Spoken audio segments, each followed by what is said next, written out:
यो चाहिँ मैले आलस पकाएको र रस बनाएको रस हो। अनि यसलाई मजाले चलाउने, मैले छानेर त्यो झोल बनाएको हो। अनि यसलाई अब नरिवलको तेल हालिदिने। अनि यसलाई हालिसक्ने अनि हालेर मैले बिर्को लगाएर राखेँ। अनि मजाले घोलिदिने त्यसलाई मजाले घोलिसकेर घोल्ने मजाले घोल्ने क्या। अनि घोलिसकेर त्यसरी कपालमा जरैदेखि लगाउने, मजाले लगाउने, भिज्ने गरी कपाल भिज्ने गरी लगाउने। लगाएर अनि मजाले लगाउने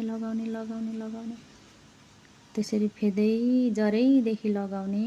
एकदम नरम कपाल बनाउँछ। हेर्नु त मैले कसरी लगाइरहेको छु।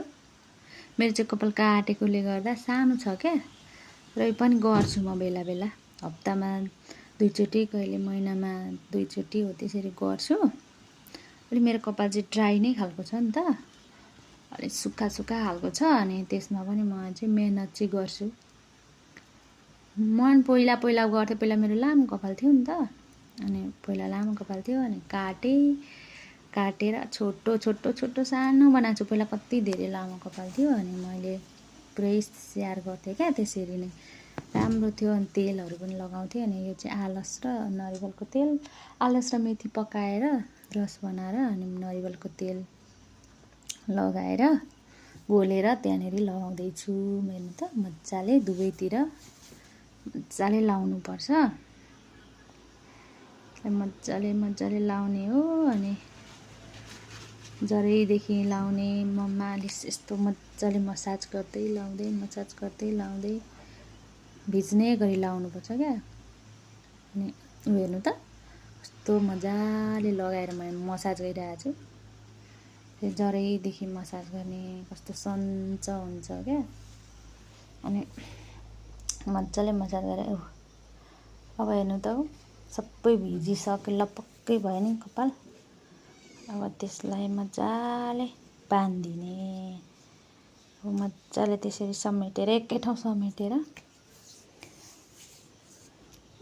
हो त्यसरी जुरो बाँधिदिने क्या, डल्ला बनाउँदिने।